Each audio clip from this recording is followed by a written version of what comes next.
Hello everyone, the teachers and especially you beautiful candidates who will be sitting for a supplementary examination very soon. I hope this memo discussion will be assisting you in order to look at perhaps the mistakes that you may have made not so long ago in November and mistakes that have been made by other learners so that you learn from them and you don't repeat the same mistakes. I hope this will then help you so that you make it this time. And the shortfall that was due to the mistakes will not happen again. We wish you well and hope this will be a productive session for you. And your teachers will assist you in order to make it.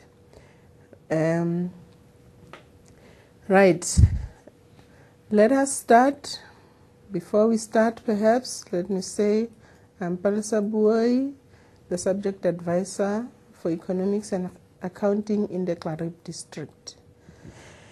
Here we go. Paper 1, November 24, 14 memo discussion. Remember the paper was out of 150 marks. It was a 1.5 hours paper. As we go through the paper, please stay with me because there are other things I would like to discuss you towards the end of this paper. Now let us look at the very important thing that you need to do every time when you sit for examination, the instructions. If you look at the instructions of this paper, section A is compulsory, you have to answer it. Section B, you have to answer any of 2 of the 3 questions. And then section C, 1 of the 2 essay questions. Answer only the required number of questions. Answers in excess of the required number will not be marked. This is very important because any question that you answer after the required number of questions will not be marked, and sometimes it is the very question in which you got better marks, and unfortunately we are guided by the instructions. Number the answers correctly according to the numbering system used in this question paper. No other answering numbering system.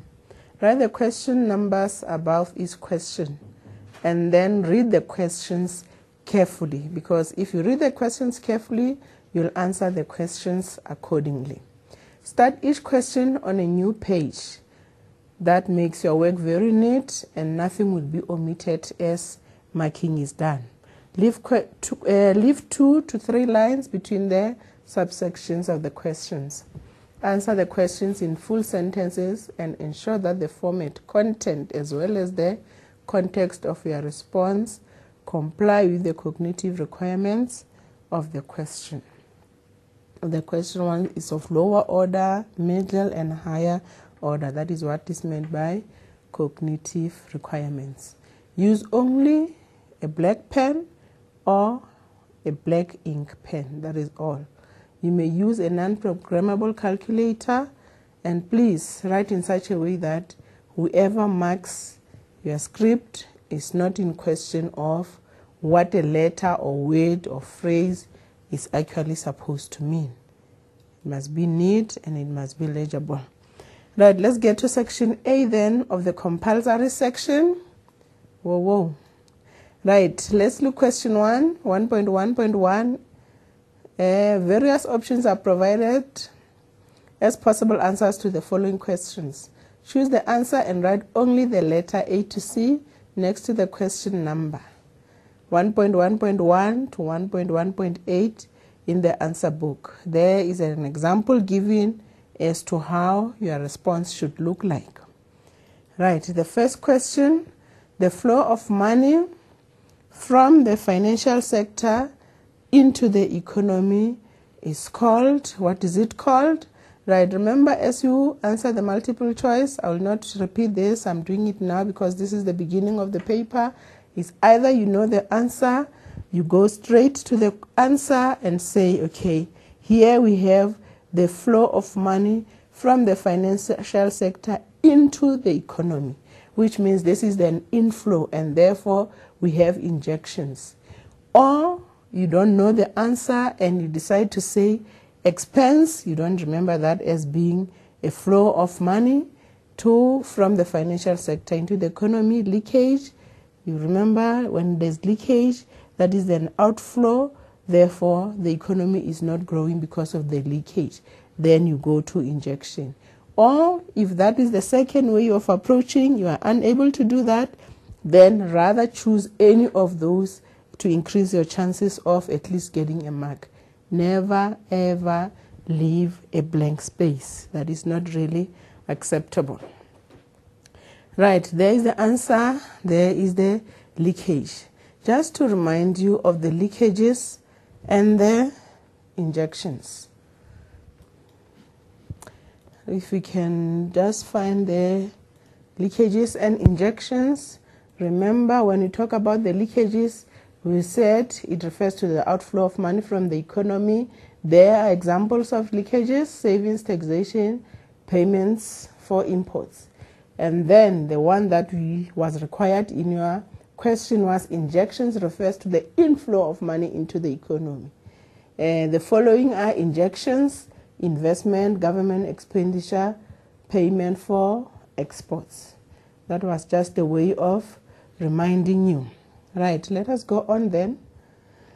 The transfer of ownership from the public to the private sector is known as what? That is known as a privatization. That is when the businesses are now owned by the private ownerships, whereas they were previously owned by the public, from public to the private sector. Right, the next question. The government income and expenditure estimates for a 3-year period are reflected in the what? Is it the provincial budget? Is it the main budget? Is the medium-term expenditure framework? The answer must be C. Now, the medium-term expenditure framework. Right, if we can look at the questions that we have done so far. 1.1 was well answered by most learners. They did not have a problem with that one. 1.1.2 also, of that of privatization, most of the learners were okay. But 1.1.3, most learners really did not know which of the budgets is the correct one. This indicated that they do not actually know the different forms of budget. This is the budget in the provinces. This is the annual budget that is normally tabled in February every year. This then becomes the correct budget. So you need to go back and find out or read more about this budget so that you do not make the same mistake should this question be assessed. Right, 1.1.4, define the course of action which is adopted by a group of organizations in an effort to promote best practices is known as what? There are your options: the policy, the strategy, the initiative. And the correct answer in this case then becomes the policy. When we look at this also, most of the learners really did not give the correct one. They gave the strategy. Understandably so, because policy is very close to strategy. But you need to look at certain ways that separates a distractor. Remember, a distractor is a response that looks right, but it is not necessarily correct. Now, if we go back to the question again, a definite course of action which is adopted by a group of people or is in an organization to promote the best practices is known as what? Right. A policy then must be adopted. And then from the policy, then one can develop strategies in order to realize the policy. So one has to first really understand the question very well. If you don't understand the question, you'll give the wrong response. It's like somebody who's asking you, what is your name? And you say, I'm going to Bloemfontein. That is not what is expected, and they'll be very surprised. So you need to understand the question. Okay, let's go on. That was just an example of if you give a wrong response, how does it feel to the person who assessed you and to yourself? Then it means you did not understand the question. 1.1.5. When the state uses tariffs to discourage import, it is called that. What is it called? Now the state, it is the government. It is using tariffs to do what? To discourage, to make people not want to import goods, but either to buy local produce or to export. But especially when it is discouraging imports, it says you are buying less and less of the foreign countries' items. Now, what is it used to do that? To discourage imports? Is it export promotion? No, it can't be. Is it protectionism? No. It is protectionism. Is it monetary policy? Yes, it is protectionism. Because when we protect our industries, then we are trying to make sure that we are not buying the products that are from foreign, but we buy products that are from our own country. Because export promotion is just a policy that encourages to sell more to other countries. But monetary policy also regulates the economy through the interest rates. So the two cannot be correct, but protectionism must be then the correct answer. Although export promotion looks very close to the answer, but it is just a distractor. Like I said, a distractor sometimes is very close to the correct answer. 1.1.6. Geographical areas that have a wider industrial development. Geographical areas that have a wider industrial development objective and which can be located anywhere to promote cluster development is called corridors, special economic zones, manufacturing zones. It is called special economic zones. Right, when we look at this question, question 1.1.6, most of the candidates wrote the corridors, but the corridors is a tract of land that forms a passageway allowing access from one area to another and is developed as part of regional development. So one needs to then know what do we mean when we talk about the corridor, what do we mean when we talk about SEZs, and what do we mean when we talk about the manufacturing zones. But 1.1.5 was well responded to in November. Right, 1.1.7, aggregate supply can be stimulated through the government policy of reducing production costs, limiting the efficiency of inputs, lowering the productivity of production. And then we have the reducing production cost. But let us understand what the question says. Aggregate supply can be stimulated through the government policy of doing what? If we say aggregate supply can be stimulated, we are saying in general the supply of goods and services can be increased, that is stimulated. And how can that be done? It can be done by reducing the production cost. If the producers are paying less for making the goods available, then they are encouraged to produce more. That is what it means.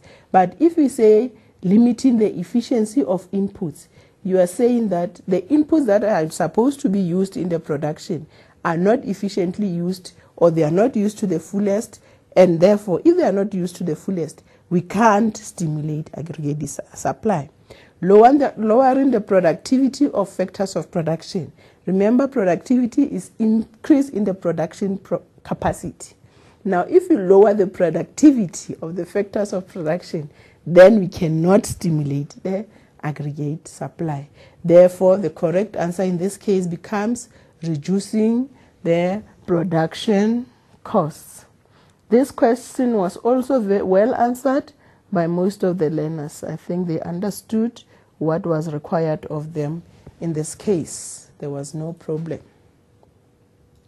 Right, let's go to the next question. The next question is: the institute that monitors empowerment and transformation through a code of good practice is known as, is it the Reserve Bank, is it the Industrial Development Corporation, or is it the Department of Trade and Industry? The correct answer is the Department of Trade and Industry. Right, when you look at this question, a lot of the learners in November did not get it right. Most of them, they either wrote the South African Reserve Bank, which is not really correct, because you remember the Reserve Bank is the one that controls, using the monetary policy, controls the amount of economic activities occurring. Right. And then let us then go to, okay, let me see what was not happening here. Something else happened here. Right. And then when you look at the DTI, the DTI, we have there the DTI reviews regulatory system in the area of competition, consumer protection, and so on and so on. This was not well answered, as I have already indicated. Right. Now we come to 1.2. Still the objective questions. Still question 1. Choose from the description from column B that matches an item in column A. Write only A to I next to the question number 1.2.1 to 1.2.8 in the answer book. There we have the words and the suggested responses.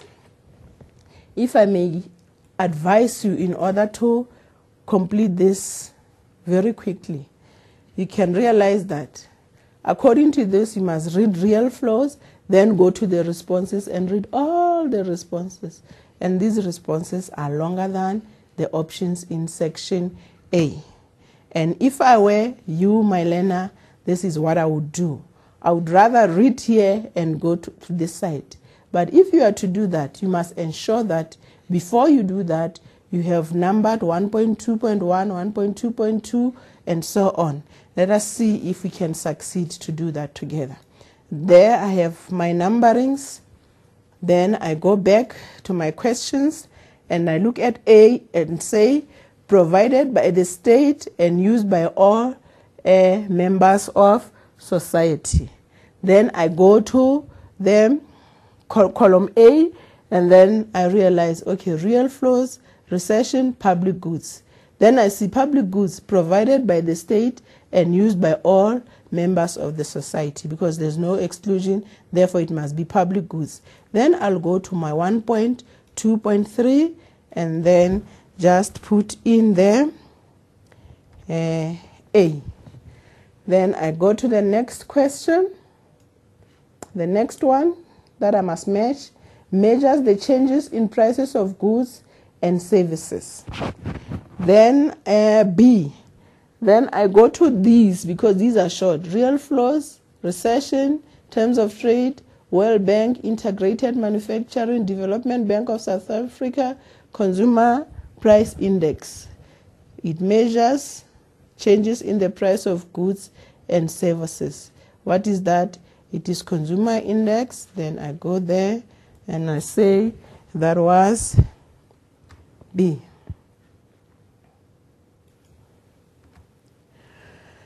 And then we go to the next one. It strengthens the institutional capacity and facilitates development. Right, I go through real flow, recession, at that one, terms of trade, World Bank, Integrated Manufacturing Strategy, Development Bank of South Africa. It strengthens the institutional capacity and facilitates development. It must then be Integrated Manufacturing Strategy. And that was, what was that? That was C. Then I go there, and then I say, no, not A, but C. Right. The flow of goods and services. It's real flow in the circular flow, remember? Then I just go D. And then promotes development in Southern Africa. Real flows, that was done. It says promotes development in Southern Africa. And then it can be public goods. It can be World Bank. It must then be Development Bank of South Africa. Let's see, Development Bank of South Africa promotes development in the African region. That is what? That is E. E, which is 7. And then I do F, the international institutes that promotes economic recovery and development. That is the World Bank. That is the World Bank, which is F. Then I go to G, a negative economic growth for at least 2 consecutive quarters. And that then becomes, let's just see, it becomes a recession. Then I just go there and say G. And then the flow of income and expenditure. The flow of income and expenditure. Right, that is how then you go on and on until you have the flow of income and expenditure. Consumer price development, integrated World Bank, no. Right, you go the ratio between export price and import prices. Then that would then be, let me see, the terms of trade. Then you go there and say what symbol was that? It was I. This way, it's not necessarily the only approach, but I was trying to show you that if you read the longer one and look at the options which are shorter, you save time. But if you look at the real flow, then you have to read all these phrases before you can come to which one really explains real flow. But whichever one works for you, go for it. Let us check the responses in line with the memo. There you have the responses then. I hope we have also done them correctly as the memo dictates. Right, let's go now to 1.3. Give one term for each of the following descriptions.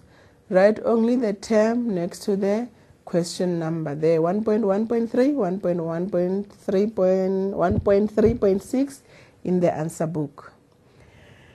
1.3.1, an economy that includes the foreign sector, that is the open economy, or a 4-sector model. A number of learners really did do well in this question because they do understand the open economy. And when you remember, we have an open economy and a closed economy. In the closed economy, that is where we do not have the foreign sector. 1.3.2, the short-term and the very short-term market for savings and loans. The answer is supposed to be the money market.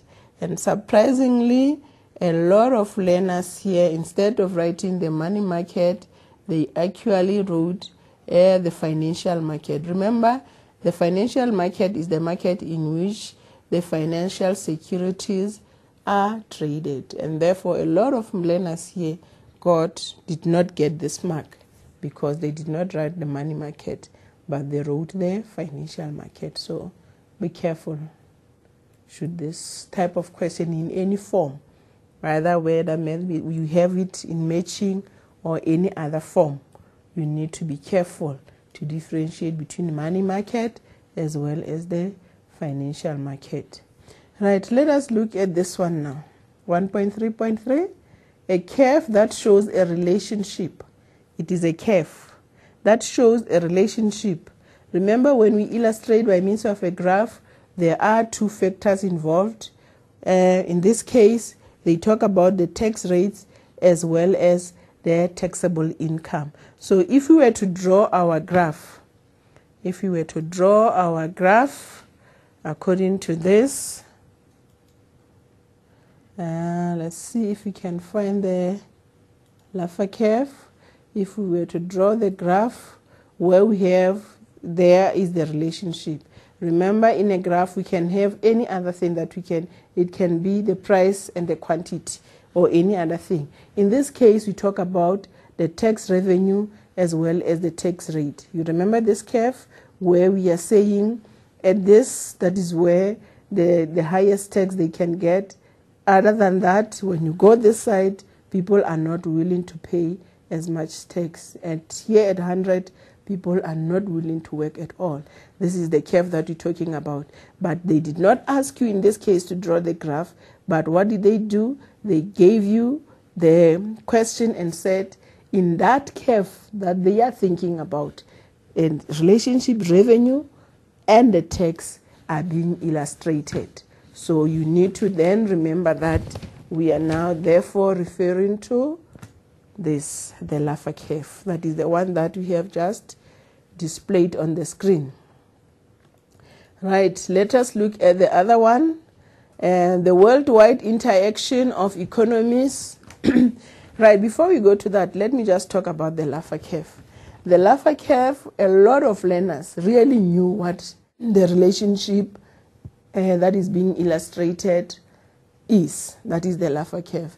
But many of the learners wrote spelling that we did not know what that meant. The lofa, the ilovo, and they went on with the different spelling mistakes. So as we practice, also try and practice how a word is being written so that your responses are really nice and correct.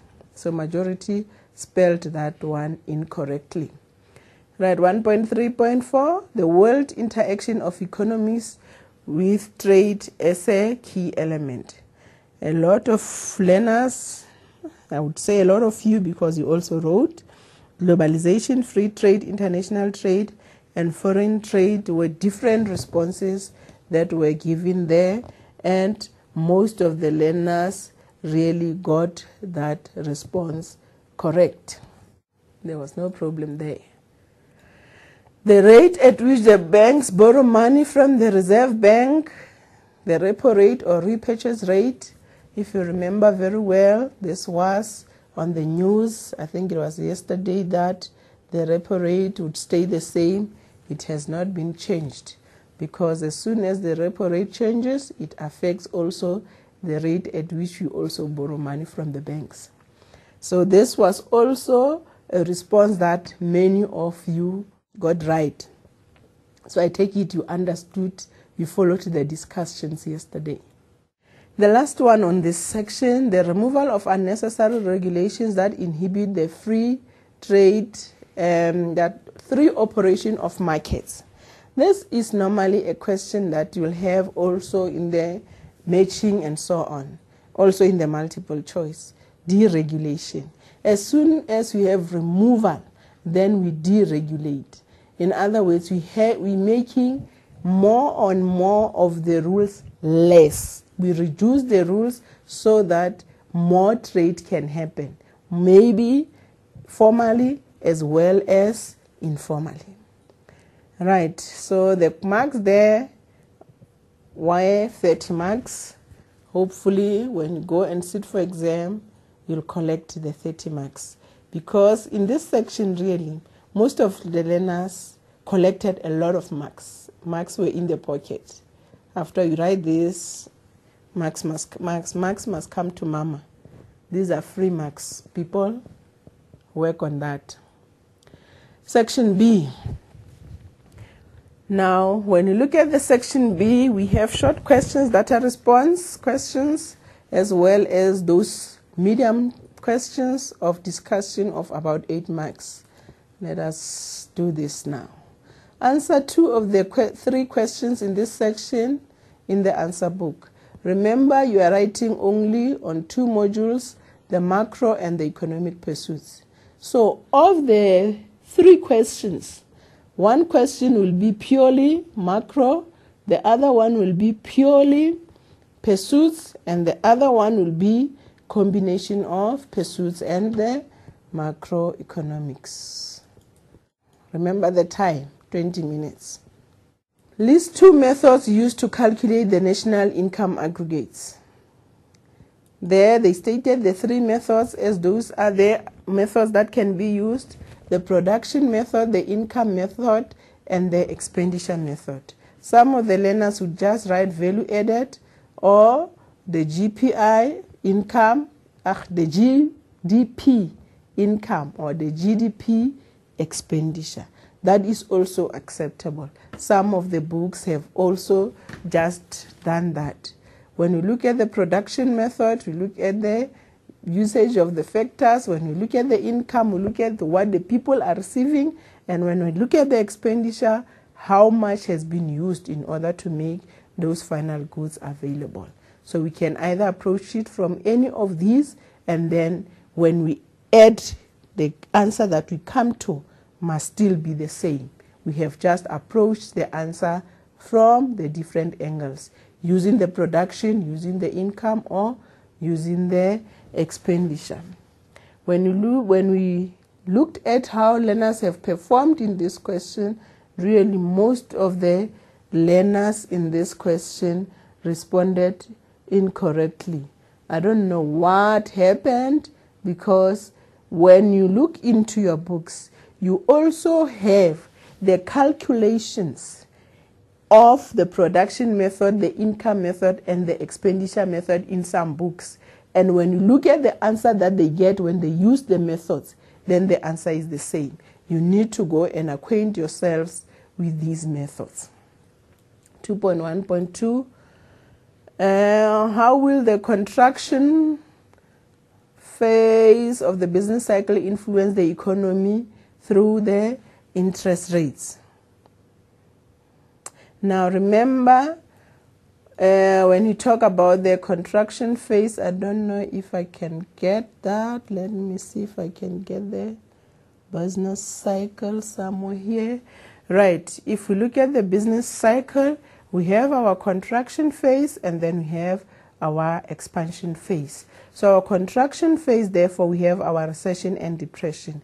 Now the question is, how can the interest rates influence this? Right. Now, if we look at our response, let me just go back to my response again. Let me go back to the response. They say here, in the later stage of the downswing, interest rates will decrease. More people will borrow money to stimulate the economy. But in the early stage of the downswing, interest will increase, and to dampen the economy, people will borrow less money. So what happens? When the interest rate increase, nobody wants to pay the interest rates that are high, because that is now not cost effective. So what happens? That dampens the economy. But what happens in the later stage of the downswing? Because there's recession now, we want to revive the economy. We want to stimulate the economy. Then the interest rates will be decreased. The lower the interest rates, remember who does that? The Reserve Bank. The lower the interest rates, the more people are encouraged to take loans to either do more production and so on. So the economy will be stimulated. And that is now indicated here, that in the early stages, that is where the interest rate is high. But in the late stages, can you see now? It is like it's becoming worse. When it gets worse, we want to go up. In order to go up, we reduce the interest rates.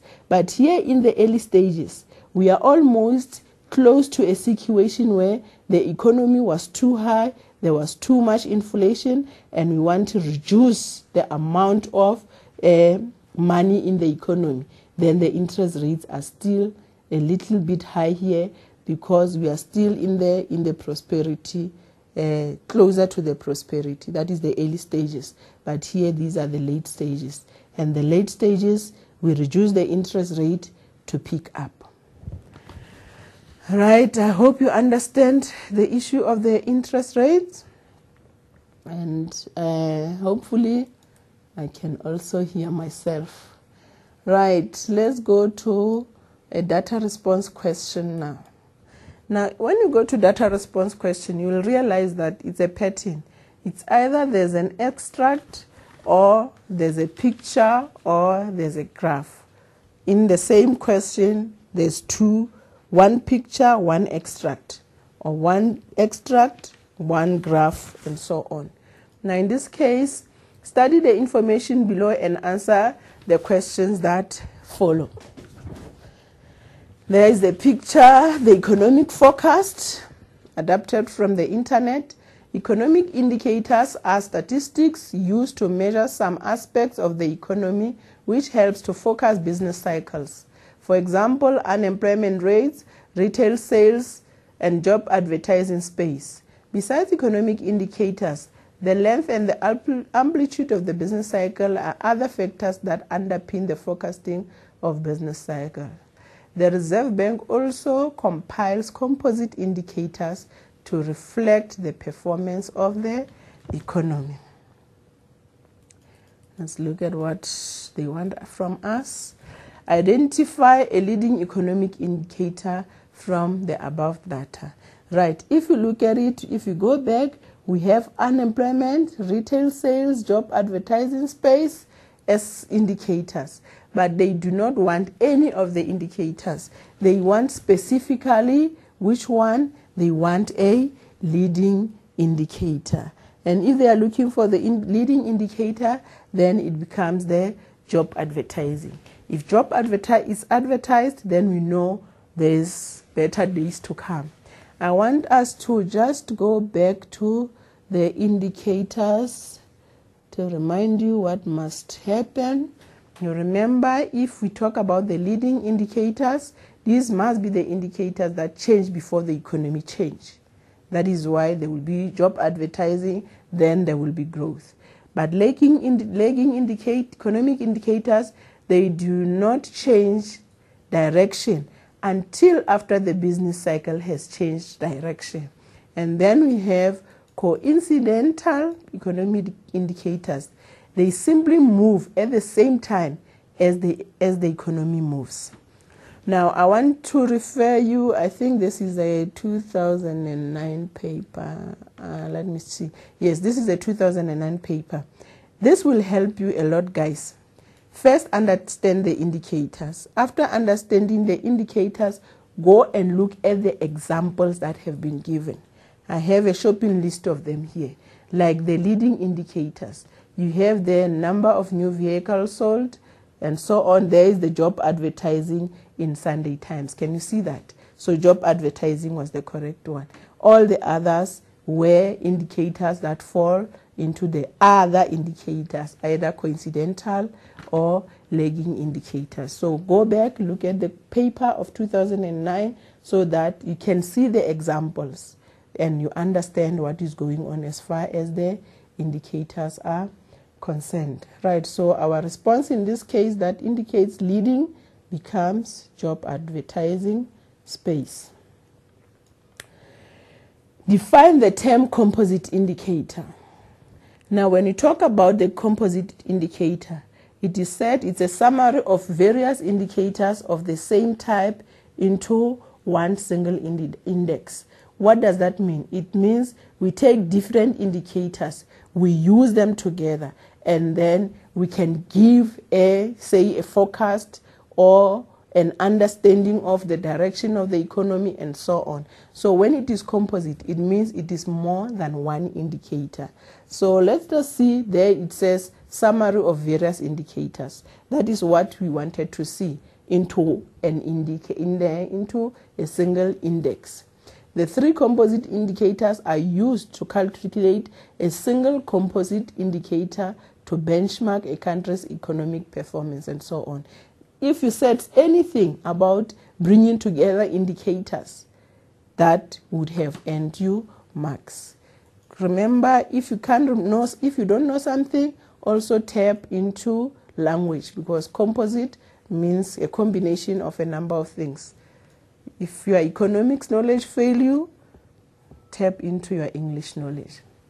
Right. What does the amplitude of the business cycle demonstrate? Let us look. It demonstrates the power of underlying forces. It demonstrates the extent of change, the amplitude, the strength of the large amplitude shows the strength of underlying forces. But while we are here, I think we need to, if you are to explain these, I'm not going to go through all of them, but I want us just to check how an amplitude looks like. Now, if you look at this, for an example, can you see how the amplitude looks like? You can measure it from here, like this. You go this way as you measure the amplitude. And therefore, it is from, if I say this, I'm trying to say it is at this point, you go to this point. Now, if we go back then, after understanding what an amplitude is, you also can go and say, I want that specific one. I want that specific one that says the amplitude demonstrates the distance from peaks and troughs, and it is measured from the trend line. Can you see? Even if you were not sure, but if you understand how an amplitude looks like, you are likely also to give some of the correct responses, because it says, what does the amplitude of the business cycle demonstrate? And if you know where the how to measure the amplitude and how it stands, then you can be able to get a number of marks. How did the learners fare in this question? I think candidates confused the amplitude with the length, and they were, however, able to score marks on the length of the business cycle, but they struggled to get marks on the amplitude itself. Right, let's look at this. Explain the length of the business cycle as a feature that underpins forecasting. Let's go back again to our, it is the same one, yes. If we look at it, when you go for amplitude, that's how we measure it. But when we measure the length, that is how we go. In other words, we move from here to here.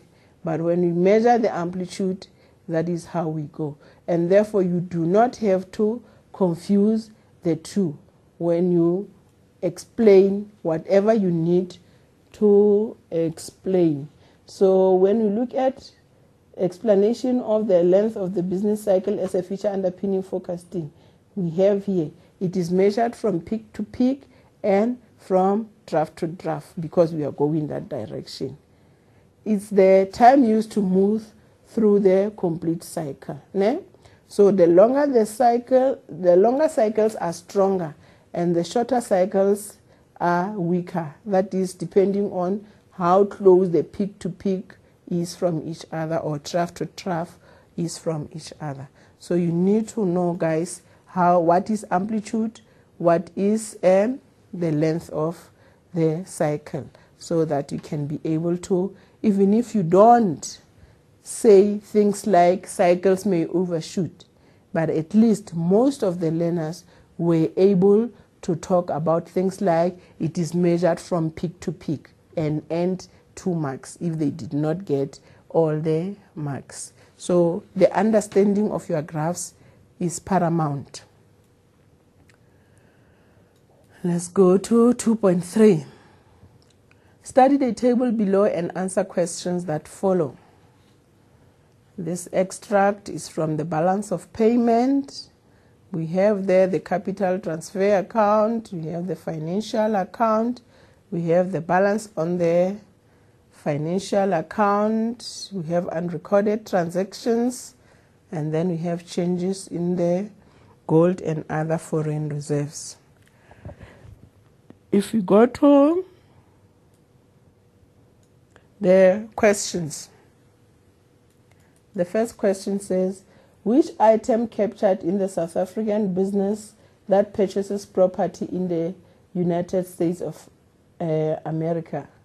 They say it is the net direct investments. That is the one that captures a South African business that buys property in the United States of America. So it means here you must first know the components of your balance of payment, and you must also know under each component what is constituted there, what aspects are being explained under each. What is current account, what is under current account, what is the financial account, what is under financial account, and so on and so on. What is nice about the balance of payment is that you don't have to have the figures in your head. You only have to understand the balance of payment itself, because you'll always be provided with the figures for interpretation and explanation and the calculations perhaps where they are needed. Right, define the term balance of payment. A systematic record of all transactions between one country and another country or the rest of the world for a specific period of time, 1 year. Now, normally, you need to write it like this, because the examiner, when the examiner wants to give 2 marks, there are 2 important things. The transactions, it must be all the transactions of that particular country, one country. And that country must be trading with the other countries to say we have a balance of payment. And sometimes, if they allocate marks, this would have also been allocated marks. Usually, we do the balance of payment for a period of 1 year. And this question, most of the candidates explained what here. Let me see. The candidates, okay, gave the correct answer on this question. So it was, I want to see what did the candidates do. Pardon me. Candidates merely repeated the phrasing of the question without demonstrating the understanding of the concept. So that was a problem, because then they were not really explaining what the answer was here on this one. Let us look at it. This one, 2.3.3. What is the purpose of the item unrecorded transactions? To capture the effect of errors, omissions, and timing differences. Incorrect explanation when they say should not taken to incorrect explanation to the balance of payment should not be taken as correct. In other words, this was instruction to us not to give marks, because learners were also saying to balance the account. I mean, you know accounting, but that does not mean much to us if you say you are balancing the account, because we need to know why is there a shortage, why is there a discrepancy. We are saying there are certain transactions that took place later that were not taken into account, or there were mistakes that happened, that is errors, that needs to be taken, because sometimes the timing difference, the occurrence of the transaction and the time when the recordings are taking place. But what most learners did, they just said the purpose of the item of the unrecorded transaction is to record unrecorded transactions. That did not tell us much, and learners lost marks because they are telling us what we have already asked them, word for word, and that was not acceptable, learners, my candidates. Right, the 2.3.4, if the balance on the current account was 164,548, calculate the value for changes in the net gold and other foreign reserves. Show all calculations. Very important, if they say show all calculations, the marks will be distributed accordingly. If you give us only the answer, you'll only get a mark maybe for the answer, but you will not get all the marks because you have not addressed the question as asked. Show all. Right, when you look at this, we have here the balance on the current account. It is a minus because it was a negative. We add the capital transfer account. We add the balance on the financial account. We add the unrecorded transactions, and then we get the changes in the net gold and other foreign reserves. If you look at the memo, it says here, minus for any other irrelevant or faulty or double counting. A lot of learners in this question did a lot of double counting. Why did they do a lot of double counting?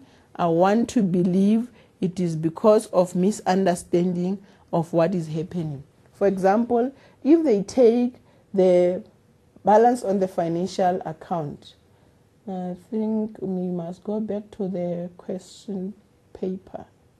Let's go to the question paper.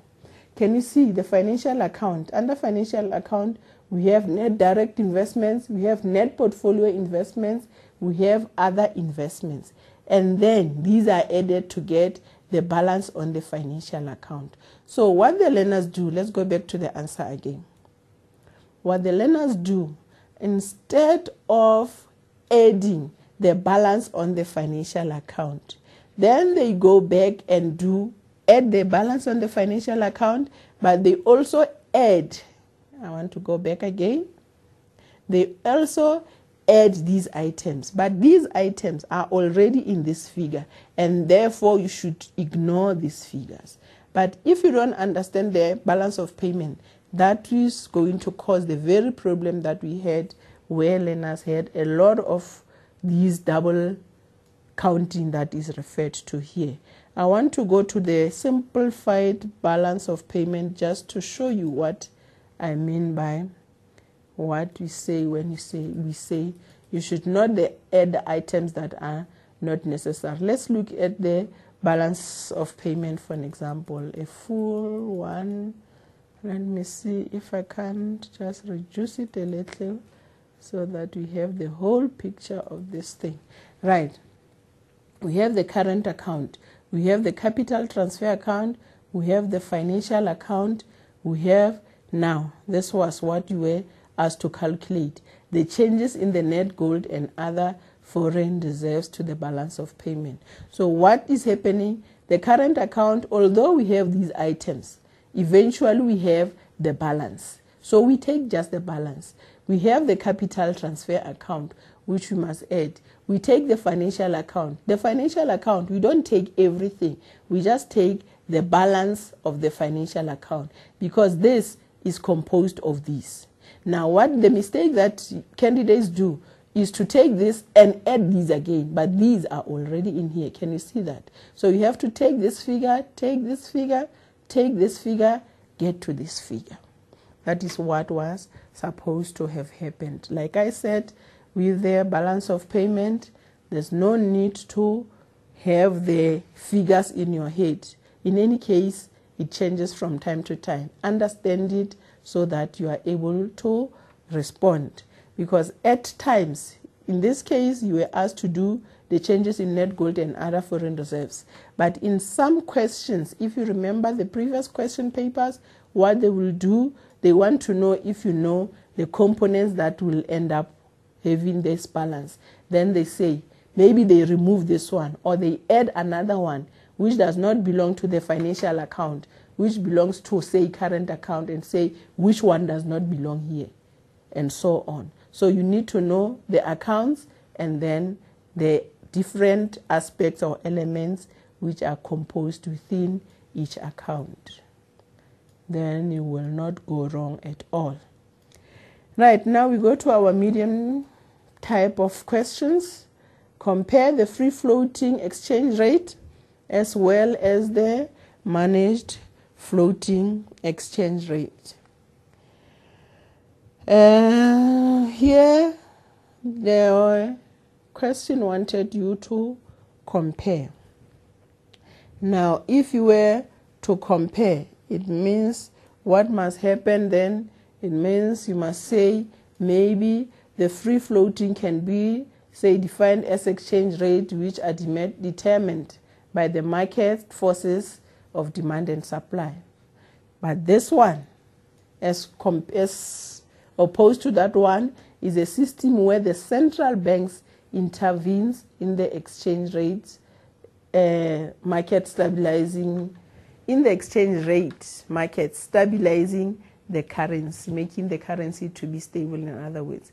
But if it was not a direct comparison as the question requested, marks were still allocated to the learner. So if you think, right, now that I talked about the demand and supply being in control, the central bank, you can't remember what happens here. Write any other aspects that you think is relevant under managed floating exchange rate. So they don't necessarily have to correlate.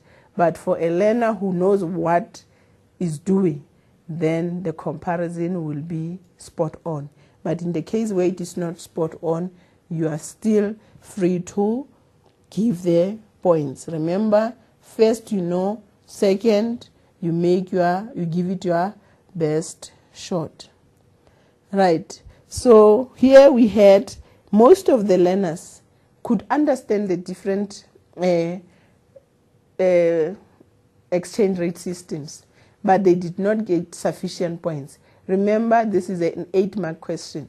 There must be 4 marks for the free floating and 4 marks for the managed floating. So what happened? Maybe the learner will only say, okay, here in the free floating, demand and supply is determining, and then here the central bank, and then is determining by intervening through the exchange rates, and that is all. Then you are not getting the full marks because you'll only get 2 marks there, 2 marks there. Whereas if you added more information, you could get your full 4 marks for the other and full marks for the next one. Right, let's go to 2.5. 2.5. Here it was discussed the multiplier and its aggregate effect on the economy. If the marginal propensity to consume, the MPC is 0.6 and the investment increases by 10 million. So what you need to do, you need to first have the formula. If you don't know the formula, you can't do the calculation. If you look at the verbs, it says discuss the multiplier. Right, and it says here, look at its aggregate effect on the economy. Now, in order for you to say that, to talk about the effect, you must be able to say how it has changed. Now, if we take there, for an example here, the definition, okay, a relatively small investment produces a proportionally larger increase in national income. That was not a problem. And then we come to the formula where we have the multiplier formula, or alternatively, you can use it from the consumption or the savings point, where then you use the information that has been given. The formula 1 over 1 minus MPC, the marginal propensity to consume. There we have been given it as 0.6, then you put it there, then you get that. But if you use the formula of 1 over the marginal propensity to save, then you say 1. But remember, this is equals to 1. 0.1 and 0.4 then give us the 1. Then what happens then? We say instead of the 0.46, we then use the savings, which is the marginal propensity to save, which is 0.4. Then it should give us the same answer. But other learners now who are mathematically inclined also gave us this. And this was, although this is not the formula that most of us know, but we took it and used it. The learner actually used the equation and then had the unknowns there. 0.6 is y plus 10, and then because there is the 10 plus the 10 must therefore give us, and then change that to the subject of the formula, which is the y, which is the unknown. This y then is, we don't know what is the size of the multiplier, therefore it is the y, and then ended up giving us what? It gave us eventually the multiplier effect, which is the 25 billion, which is the same as this one. So this was also accommodated as correct. Okay. And then you also had to go further. Let's look at the question. It says you must discuss the multiplier and its effect. Once you have said what the multiplier is, you have discussed that, but you must go into its effect. Therefore, if we invest 10 billion, we'll produce 25 billion, which is the effect, which is the increase in the national income. If the candidate shows the graphical presentation, that was also accepted, but the bottom line is you should have understood what a multiplier is and then use the information that you have been given into the formula in order to calculate what was required here. And then I must say this question of the multiplier. Most of the learners would not be able to explain, but most of them got this part of the answer correct. So it means they understand the formula and the calculation, but they need to understand the reasoning behind. That is what we need to take care of now, because the multiplier is no longer a monster that seems to have been in the past. That was question 2. Let us look at economic pursuits. Question 3. When we get to economic pursuits, very important, I'll always say time, because time is of essence. That is what really got most of our learners disadvantaged or could not finish, and therefore whatever is left in your modular does not count if it's not in black and white. So you need to make sure that you finish in time. Right, 3.1.1, list any 2 monetary policy instruments. Let me just get distracted a little. List any 2 monetary policy instruments used by the Reserve Bank. I think we have referred to a Reserve Bank for quite a while now, before now.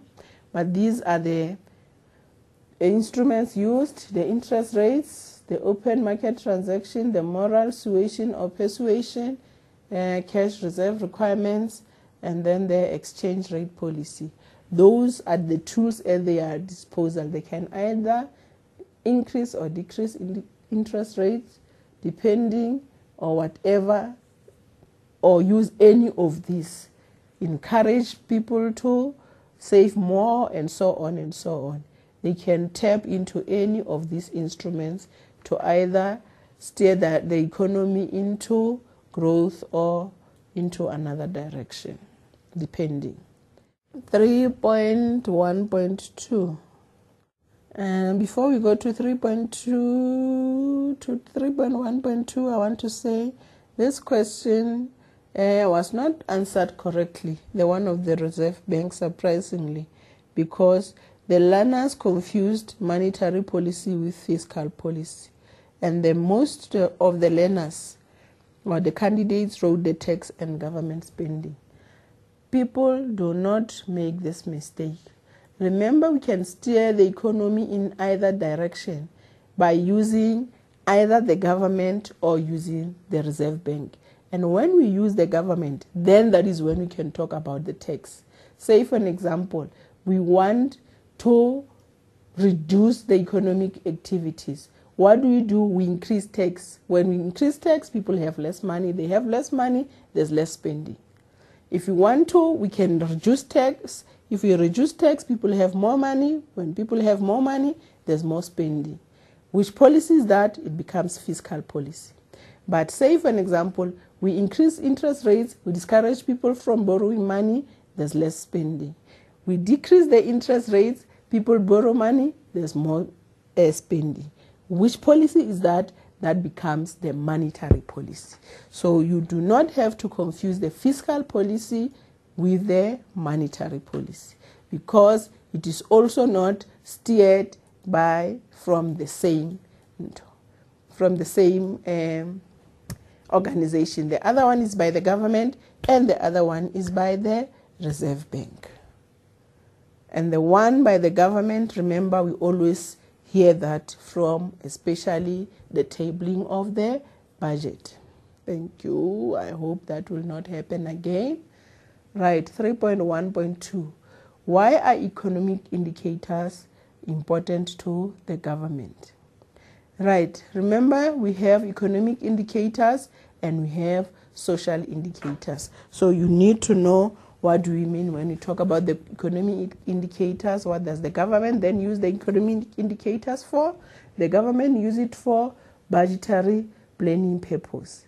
And then the economic indicators are also used for policy planning. They are used to assess where are we in terms of the economy.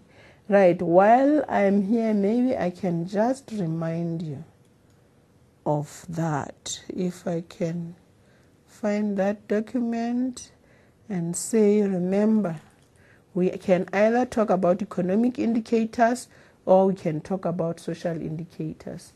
Now the question there is the usage of the economic indicators by the government. Which ones are economic indicators?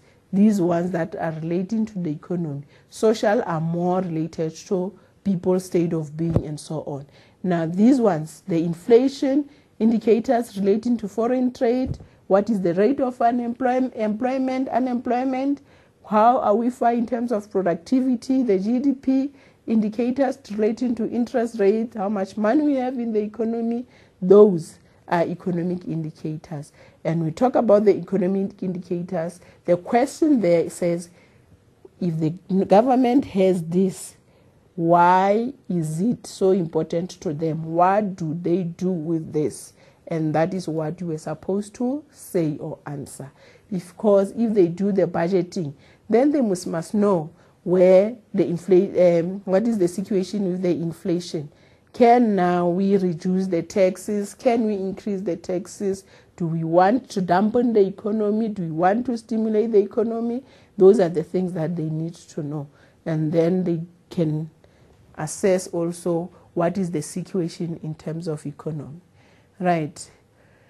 I have not referred to all the indicators, but combined together, they will be used for different purposes as stated here. Let's go to 3.2. Study the extract below and answer the questions that follow. Buy Back South Africa. This campaign is an initiative of the Department of Trade and Industry, the DTI. Remember, we had this, I think, somewhere in there, objective questions. Manufacturing Circle and Proudly South African. It is directed towards the purchase of South African manufactured products. It forms part of the government strategy of growing the economy. It is important to strengthen and diversify the country's industrial base to develop export markets. However, the European Union has banned the imports of contaminated citrus fruits from South Africa. This was adapted from the Business Report, November 2013. Let us look at the questions then. Okay. The first question we have here, 3.2.1, which government department initiated the buyback campaign? This campaign is an initiative of the Department of Trade and Industry. So you didn't have to go very far to get the answer. What does the government intend to achieve through this campaign? What is it trying to do? Right, if you look at the answers, to strengthen and diversify the country's industrial base, raising the competitive value of export to the rest of the world, growing the economy, developing the traditional export, promoting the purchase of African manufactured products. But if you go back and look at the extract itself, some of the things that we have said, like growing the economy, diversifying the country's industrial base, develop export market, are actually in the extract itself. If you understand the extract first time, then you know that some of the answers you can get here. But not necessarily all answers will be here. If we try to say, buy back South Africa, you can also think of the value of that yourself and add other things if everything else fails. Right, where are we now? We are on 3.2.3. But before we go to 3.2.3, let us see. Okay. This question was also answered well, because a lot of you could see that you can actually get the answers from the extract. That was good, my learners, given the fact that you have to work fast, because these 1 marks mean that you need more time. 3.2.3, how can the government benefit from diversifying the country's industrial base? Producing different products. In other words, producing greater variety of goods and services will increase government revenue. Okay, let's go back to the question. How can the government benefit from diversifying the country's industrial base? The advantages of producing more than one item. That's what this question is trying to say. So what is the advantage of that? Producing a greater variety of goods and services, that makes money to come in, more revenue. Improve infrastructure delivery, then there must be an improvement in the way we transport the goods, like the roads and so on. The government will be able to meet the objectives of growth. The more goods we can produce, the more our growth will be, and price stability also. And any other answers that were relevant were considered. But when the answers are said to be relevant, they must make sense in terms of the question that was posed. How can the government benefit from diversifying their industrial base? Right, I will not dwell a lot on this one. We have already exhausted it in a way. Right, 3.2.4. Negative effects what negative effect might the banning of citrus imports by the European Union have on the local citrus producers? If we go back to our extract again, I'll go back and forth. However, the European Union has banned the imports of contaminated citrus fruit from South Africa. Remember, in order to understand the question, you need to know who is buying from whom. In this case, the Europeans were buying from us, and now they say no more. That's the direction. You need to know the direction in order to respond. Now, we have here, we'll have loss of production, because now they don't have the market to which they were selling anymore. Our factories or our companies, they lay off, people will be unemployed. If there's less market to sell to, then profit is not made, people will be unemployed. Decrease in income, you are not making more profit. Downscaling of business, either you had a business that was maybe having 3 offices, 3 buildings for production. Now if you must produce less, you are downscaling. Then also poverty may increase. And if this answer was not here, we need to look what negative effect might banning of imports by the European. In other words, whatever response must make sense as per question as we see it there. Right. 3.3, the cartoon. The famous chink cartoon. 3.3. Study the cartoon and extract below and answer questions that follow. There's a chink in my armor. I am a black Chinese South African. BEE, great. And then we have there the purpose of most recent BEE summit was to scrutinize the last decade of the BEE system. Efforts were in place to improve the system, although they still face several problems, such as companies using fronting to sidestep prescribed legal requirements, as well as verification of the BEE levels of companies. There is a serious shortage of black industrialists in the country. Therefore, transformation is needed in the sector. That was the cartoon. And then there's a question. There's BEE question. What is the aim of the Black economic empowerment? Why is the Black economic empowerment? Remember, the Black economic empowerment was to redress or to correct the inequalities of the past, to give the blacks also, to empower is to make better, and therefore to give more ability to the blacks and opportunities to make it for themselves in their work environment. Empower the black people, and any other relevant response that had to do with that was also accepted in terms of the Black economic empowerment. Right.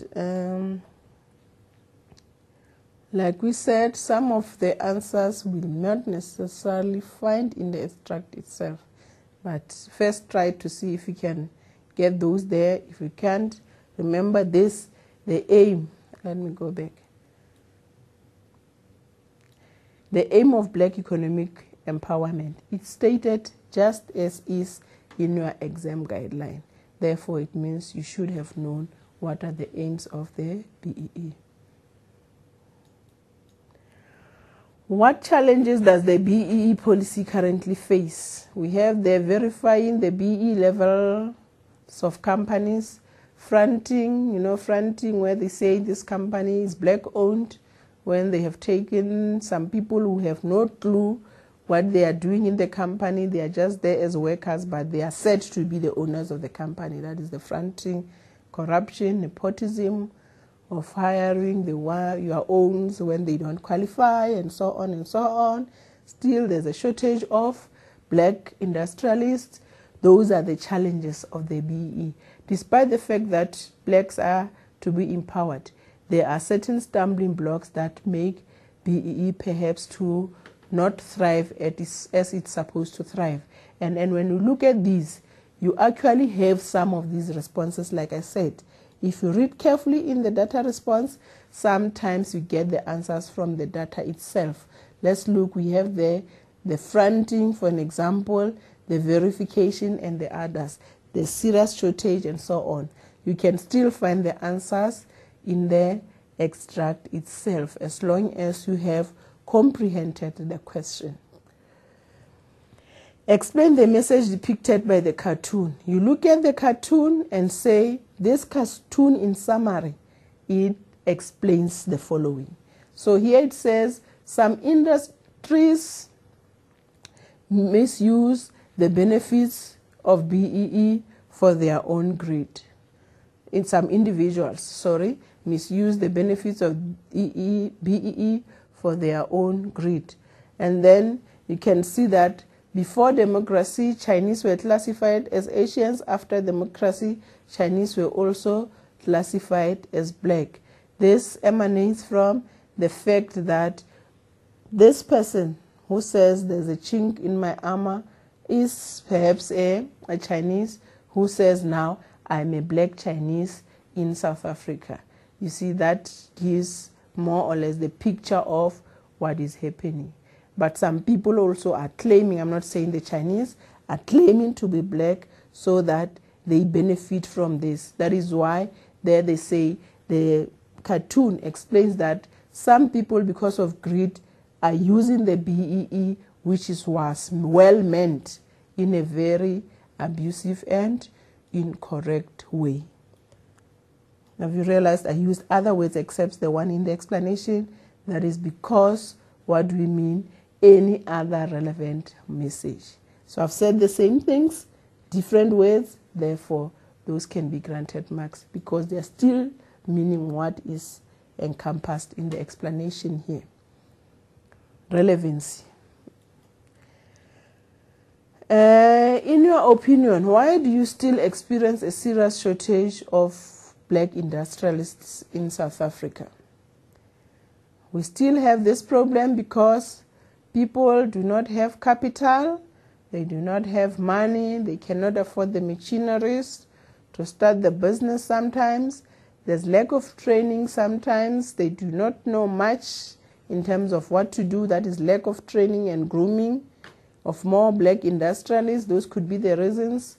Some cannot access capital because there are certain requirements before you can get a loan, and so on and so on. Lack of exposure. Some people are also not aware of the opportunities out there. Believe me, there are a lot of opportunities for the youth and so on in order to start your own business. But sometimes people are not exposed to such information. Those could be then the reasons why we still have not so many black industrialists in South Africa. For Max, briefly discuss the aims of regional development. This is also as is in your exam guideline. It refers briefly discuss the aims of regional development. It refers to the policies which are aimed at increasing the economic livelihood of specific areas or regions to limit the effects of economic centralization. Right, let me start with the other one. Remember, we have the different regions or different places in the country. So now when we have regional development, it is targeting of those areas that are not necessarily productive, that are disadvantaged in terms of, say, there are no industries and so on. And when focus is on those industries, then it says we increase the economic livelihood, we increase production capacity in those areas so that we have people who are in either remote areas, if I may say so, that may stay there and be able to live a better life. And then we try to reduce the effects of economic centralization, reduce unequal development of economic activities. Right, if there's centralization, clustering of economic activities in particular areas. So when we have regional development, the aim is to make that clustering or centralization less, the effects of economic centralization. We have to promote the advantages of regional development, and we go on with those. Then you get your 8 marks. So your discussion must be covering a bit of a lot of things. But I think if you understand the aim of regional development, then you can be able to have these facts. You can go home with the explanation. The second, last, medium type of question, analyze population growth and life expectancy as a social indicator under demographics.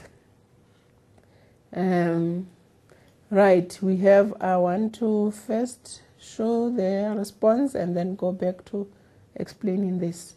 Population growth. There we have it. It is determined by the birth rate, death rates, migration of people, South African population, numbered there. But if there's any information that you have that is most recent, that will be looked into. Life expectancy. This expresses the number of years a newborn infant will live. If the prevailing patterns of mortality remain the same throughout the person's life, then there we have the figures. So this all in all gave you the 8 marks. But I wanted to go to the indicators to show you what was required of you here. Because if I remember very well, yes, this question was poorly answered by most candidates. Most candidates failed to discuss population growth and life expectancy. Instead, they discussed the North and South divide. Right, let me go back then and look at this. Remember, we talked about economic indicators and social indicators. Now, this question is now on social indicators. Now, if we were to list the social indicators, these are then the social indicators. Indicators relating to demographics, indicators relating to nutrition and health, relating to education, to services, housing and urbanization. As we said, social indicators have to do more with the society or with the well-being of the people. Right. Now the question did not want all these indicators. The question wanted you to focus on one indicator, and that indicator is this one, indicator relating to demographics. Let's just check. I've tried to have this extract for you. And then we go to social indicators. Now, indicators relating to demographics.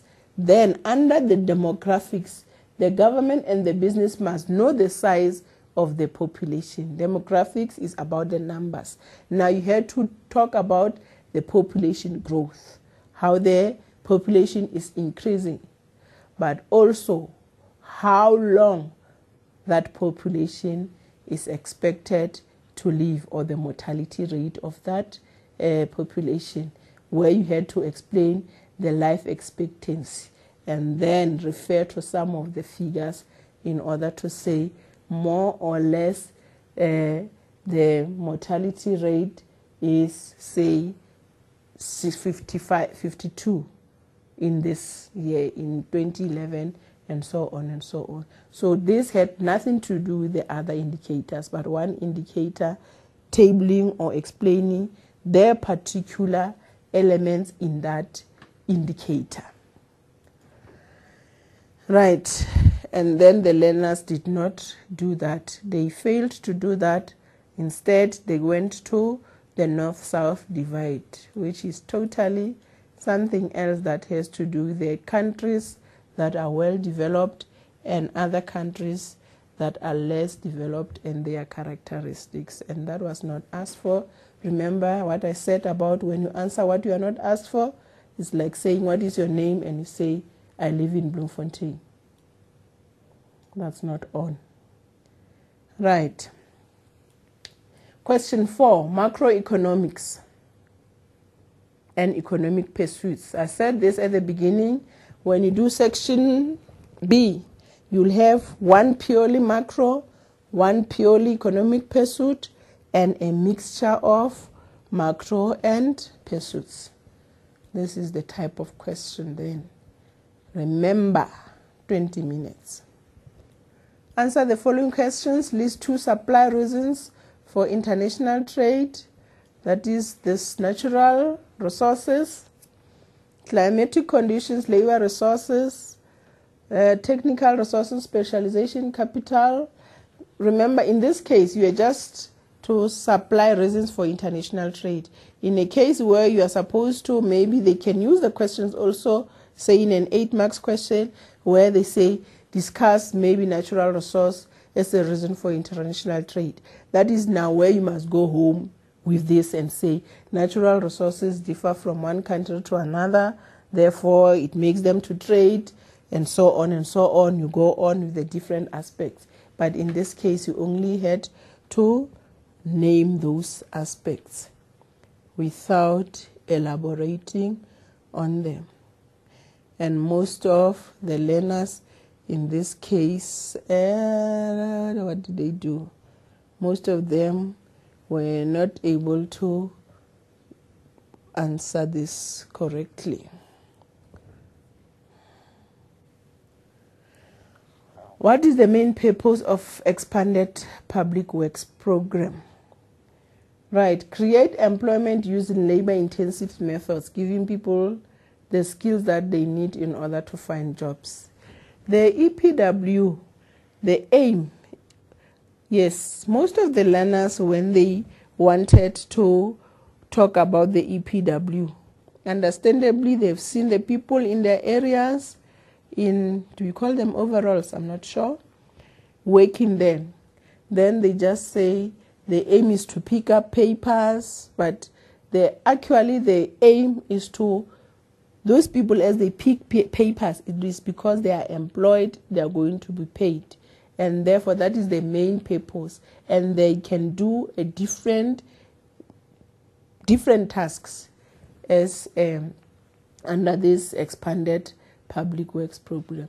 So we were looking for, if you wrote a long story, but I can see that you meant something about employment, you still got marks despite the long story. Despite the long story, marks were earned by most of the learners here. All right, let's go to 4.2. The question paper said, study the cartoon below and answer questions that follow. We have the BRICS trade protocol, the gateway to Africa. There's somebody there who says welcome. There's BRICS summit to be held. And then there are those countries, the Brazil countries, and the Russia, the Brazil, China, and India that built BRICS. And then we have South Africa as that is. And then we have gateway to Africa. And then you can see what is happening there. Now, you have to go to the questions. Define the term protocol. Because you can see there's BRICS trade protocol. Then you need to know what that means. It means there's an agreement between the trade rules or guidelines between countries on how to trade with each other. Right, most of the learners here had poor performance because they were just general and not explaining the protocol correctly. So they failed actually to say there are rules. Remember what is very important here. There must be rules and there must be more than one country trading. So we needed to look at there's an agreement and there is two or more countries. If you just said between countries, that is acceptable. Explain the message depicted by the cartoon. As you see the cartoon, what do you see? The other members of BRICS are using South Africa to exploit the resources of Africa. Right, in other words, if you look at it here, it says gateway to Africa. So they enter here, not because they are only coming to South Africa, but they are also wanting to go into the inner zones, that is Africa as a whole. And that was the explanation. And then we had learners who would say South Africa is welcoming the other countries or BRICS countries.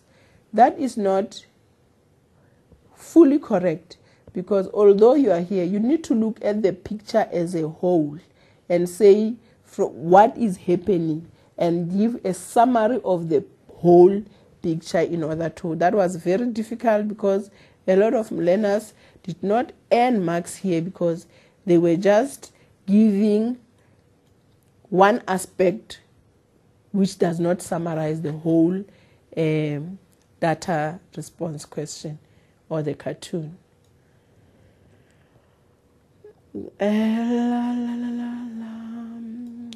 4.2.3. Why is South Africa regarded as gateway to Africa? South Africa has developed infrastructure. That is true. South Africa is more stable politically.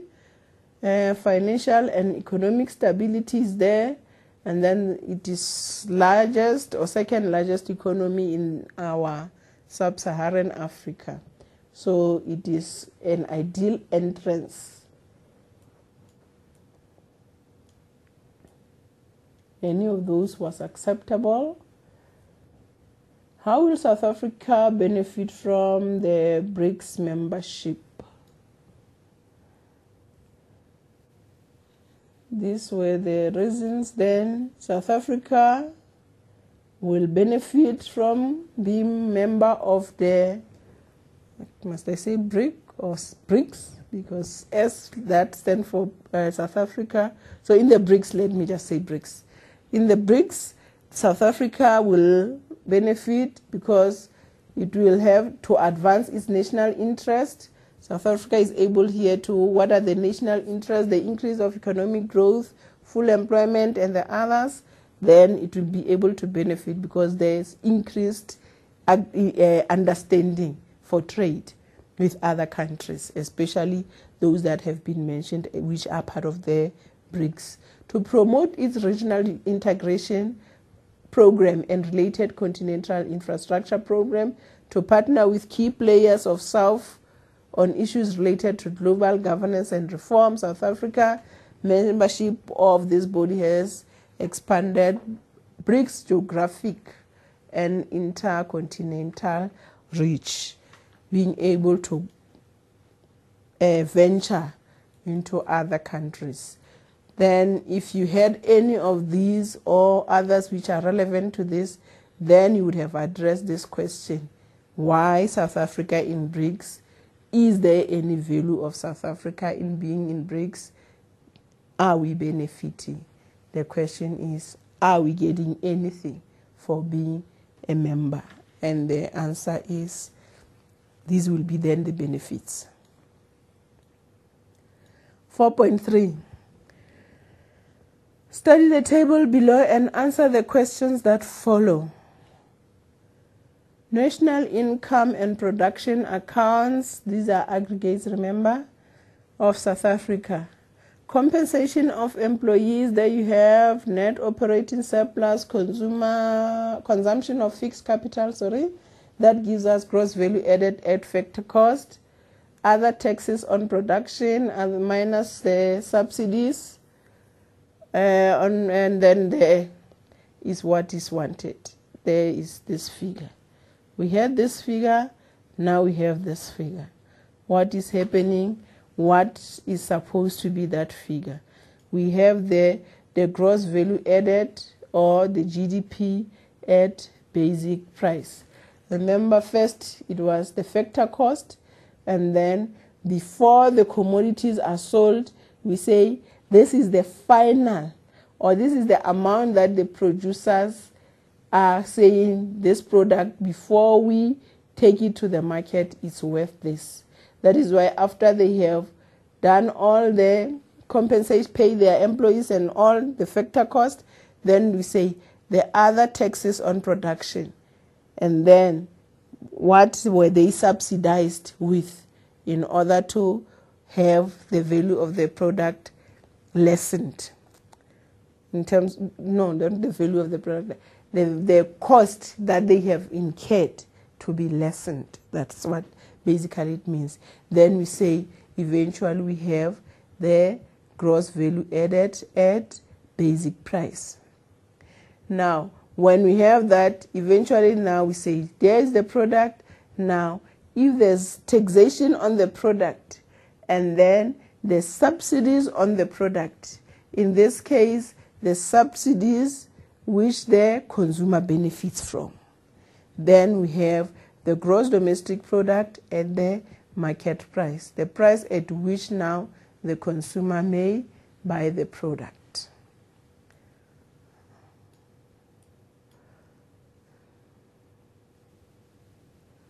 Define the term gross domestic product. What does the term gross domestic product mean? Let me just see what was the general response here. Question 4.3 was poorly answered. I think you need to go back, and I understand that, and different examples can be used really by the teachers to make this an easy to understand content. And then most candidates seem not to understand at what stage is the calculation made. If the learners can understand, make use of a simple product, then go through these with the learners, then they'll understand why are we saying we are at factor cost, why are we saying we are at basic price, and why are we saying we are now at the market price. Okay. Define the term gross domestic product. Gross domestic product, really, it is the total of all final goods and services produced within the boundaries of the country for a specific period, usually a year. This is very important. The final goods and services.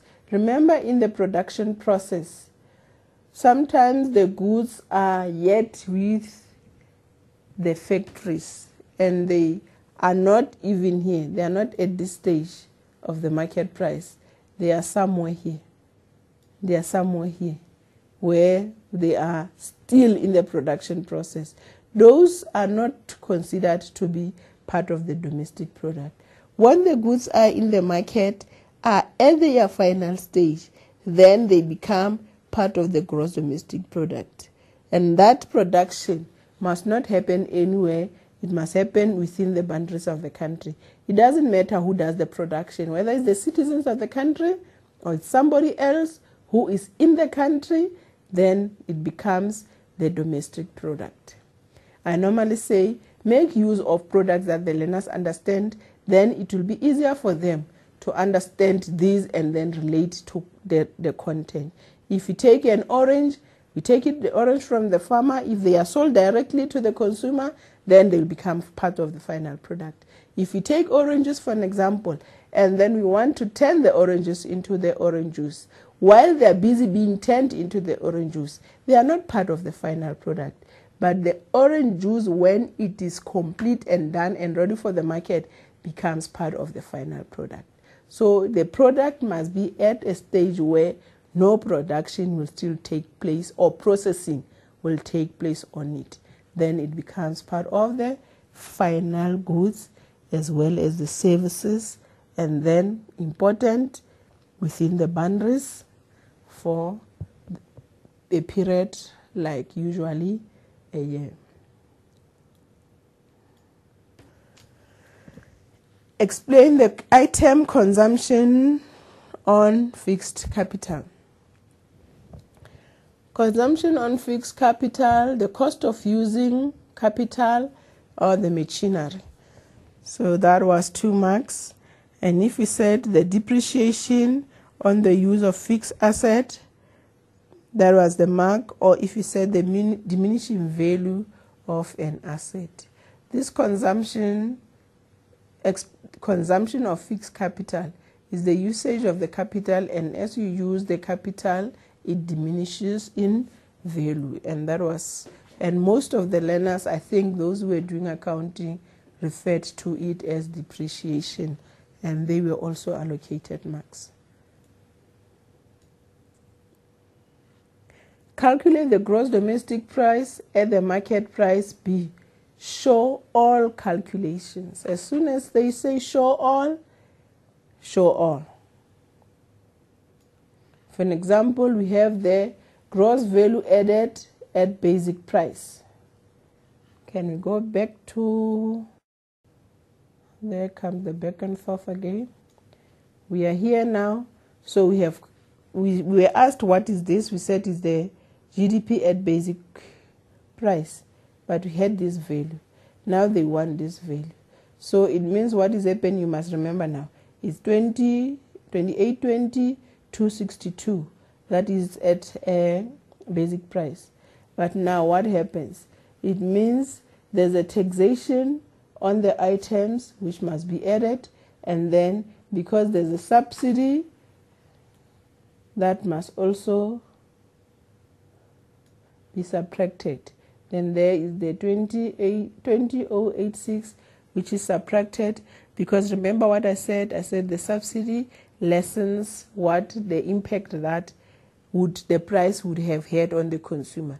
But the taxation is that amount of money that must go to state, which is added to the value of the product. And therefore, the gross domestic product at market price becomes this amount. Minus 1 for any irrelevant or faulty items or double counting. So one needs to know what do you add, because you cannot go back once you are at gross value added price at basic price. Go and fetch or go and take items that do not form part of this or that have already been calculated. That becomes a double counting. You are adding a figure that has been added, making the value looks bigger when actually the value is not as you have reflected it. That was a problem with most learners, and I think teachers will help the learners with this, with using different question papers. This can be overcome very easily. Discuss the economic indicators relating to productivity. Labor productivity, capital productivity, multi-factor productivity, and remuneration productivity. This has to do with the amount of goods that have been produced. Productivity is the increase of products with the input. In this case, the economic indicator that was to be discussed is the one that has to do with productivity. I think I went back and showed you the economic indicators as well as the social indicators. So here we have the labor productivity. To measure the labor productivity, real GDP should be divided by the number of workers employed for the number of years to construct an index number for the year. In other words, if we have here labor productivity, real GDP, the amount of goods must be divided by the number of people who have produced those goods. Then we can have an idea of what is the size of production, more or less.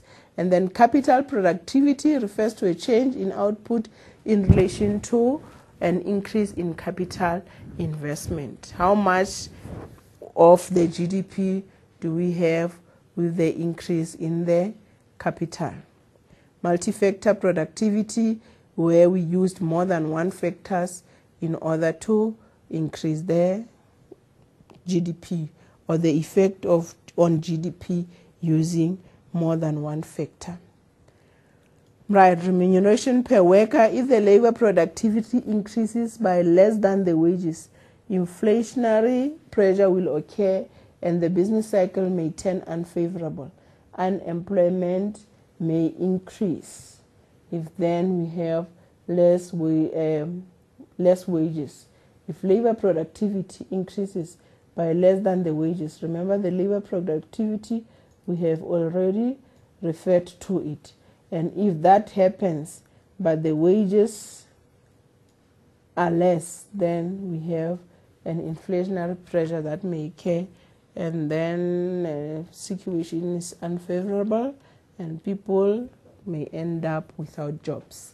Please do read the rest of the remaining. Argue how free trade rather than protectionism will favor countries. There was a problem with this question. A lot of learners chose only to answer one of the two. They would only explain free trade and say nothing at all about protectionism. As a result, this question was not well answered. A lot of learners lost marks here because they were not doing any comparison, despite the fact that when marking, sometimes the comparison was not so looked into as to the facts relating to the two aspects. For example, under free trade, you had to say economics of scale will exist. The more there's free trade, the less cost, and then the unit cost, the cost per unit will be decreased. Whereas with protectionism, the decreased rate, higher unit cost might lead to these economies of scale. In other words, if you are comparing the two, you are saying free trade is better because you have an advantage of less cost per unit. But with this one, there's more, it's not cost effective. In other words, it may lead to these economies of scale. Now you go to under free trade, countries will benefit from comparative advantage through specialization, while protectionism will reduce the ability of other countries to enter the local markets. So here you are also again saying if there's free trade, then you have comparative advantage. Remember comparative advantage when one country can produce an item at a lower cost than the rest of the world, the others. And then here If we have protectionism, the market cannot be penetrated into because of that, what can I call it, a blanket or whatever it is. But the country is protected from trading. Free trade promotes innovation through competition. Protectionism limits competition and thus reduces innovation. These are the things that one needed to say as the question demanded. This was the response elicited. Argue how free trade, in other words, you were to say free trade is better than protectionism. That was then the last question of question 4. The essay questions. This is the last section of the paper, and then one had to choose only one question of the 2 questions here. Very important. Your response must have an introduction for 2 marks, and the body has 2 parts. The body must have the main part, which is normally a very content-based, and then additional part, although it's content-related, but your understanding is of paramount here. You give your own opinion, you assess, you evaluate, you come to a conclusion, and so on for 10 marks, and then you draw a conclusion. When you do the conclusion, you do not necessarily repeat everything you said. When you do an introduction, you don't necessarily repeat what was said in the instruction for you to write the essay. But you can here say, maybe give a definition or a summary of what is to be discussed, and then not necessarily repeating word for word what you are going to discuss. And remember, the essay in economics, it doesn't have to be as paragraphed as your language essays.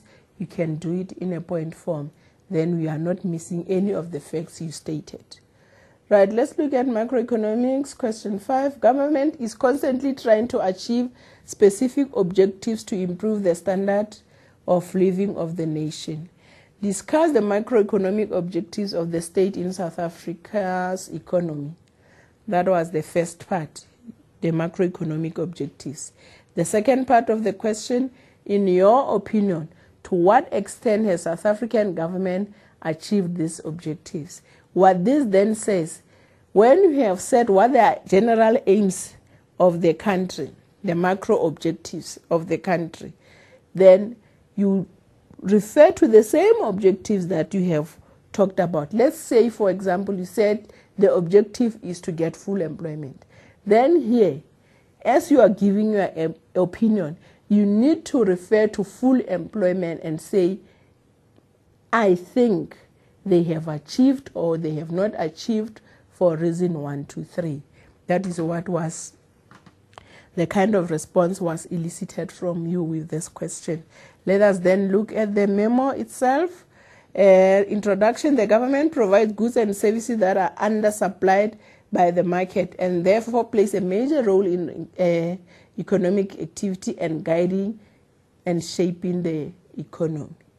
Any other thing that has to do with the government providing the services, the aims of the government objectives would have been accepted. But what was not acceptable, which the majority of learners did, was they went back here and said, the government is constantly trying to achieve specific objectives to improve the standard of living of the nation. They did that, and that was their introduction.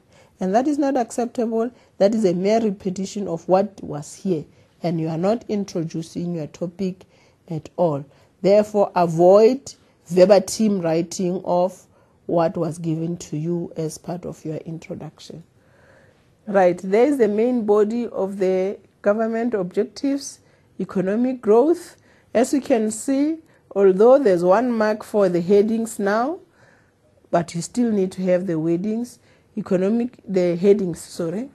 Economic growth refers to an increase in the production of the goods and services. We measure it in terms of the real GDP, and then you go on explain the economic growth and what do you mean by real GDP, how do we calculate that, Then you give the formula.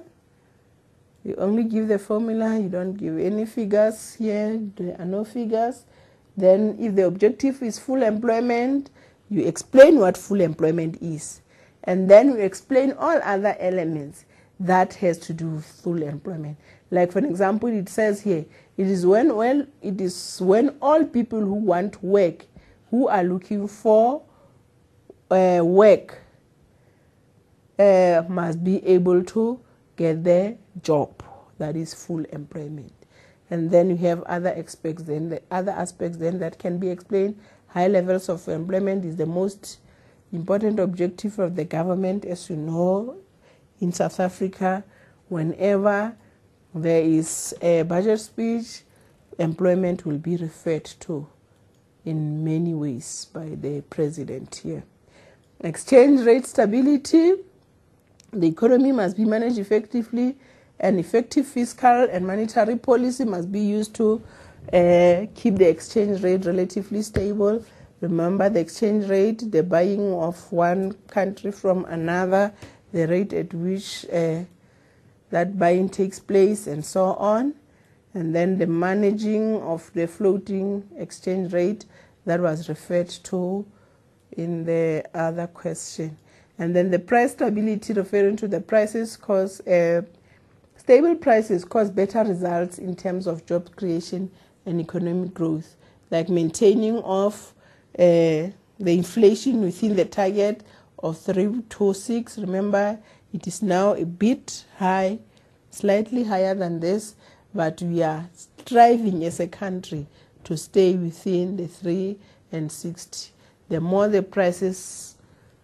stable the prices are, the better the economic growth and increase in job creation.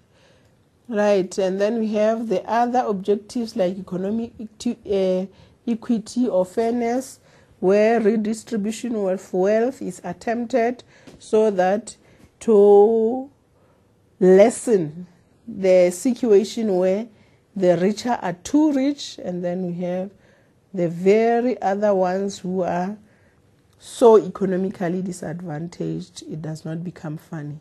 So with the economic equity, we say there's redistribution of income and wealth that is necessary.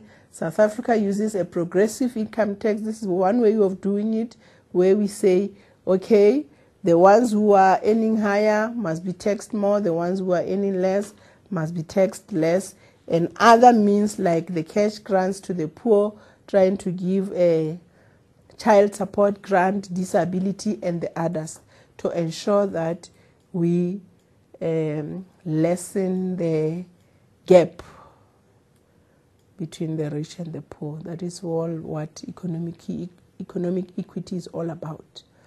And then the other aim is that of the balance of payment equilibrium, the surplus or the deficit.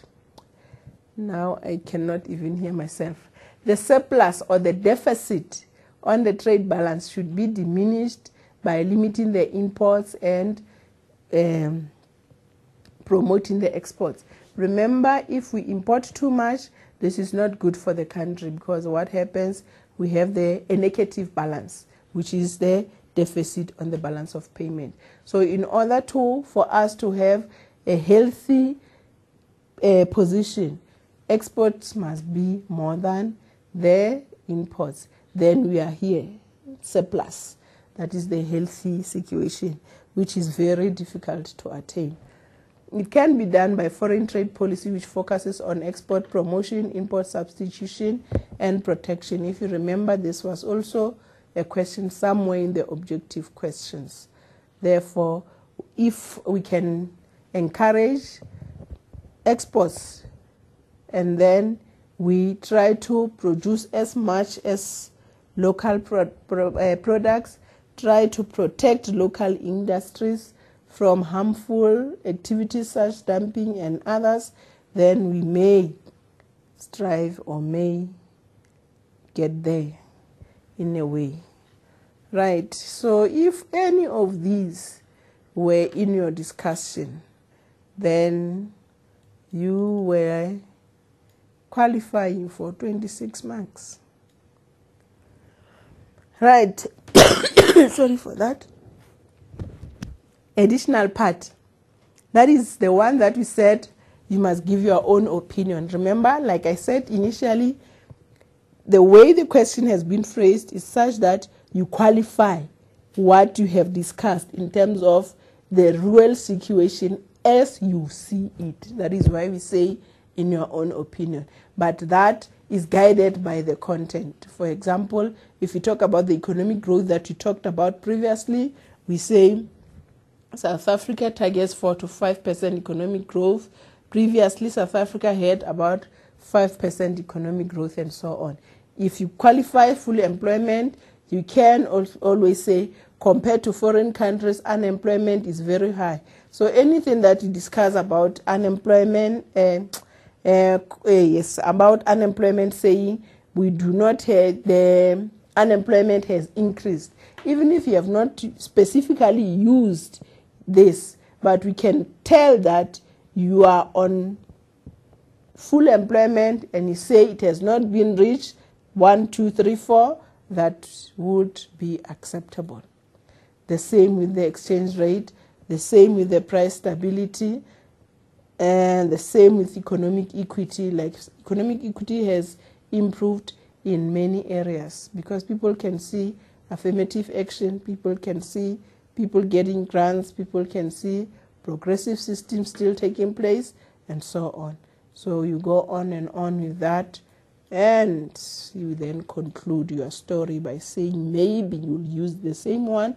While some successes have been achieved by the government, the fulfilling of some of the objectives are compromised by factors like lack of accountability, corruption, budgeting, nepotism, incompetence, or you could use your own conclusion, like say maybe generally most of these objectives have not been achieved. Maybe you would have mentioned those or you would not have mentioned them, but it gives us the gist of how you conclude your discussion. That is why we have accept any other relevant higher order conclusion. That is the end of that question then. We go to economic pursuits, question 6, which is either that one or this one when you write. And then we have 35 minutes only. Since 1994, the South African government has developed different strategies to transform the economy.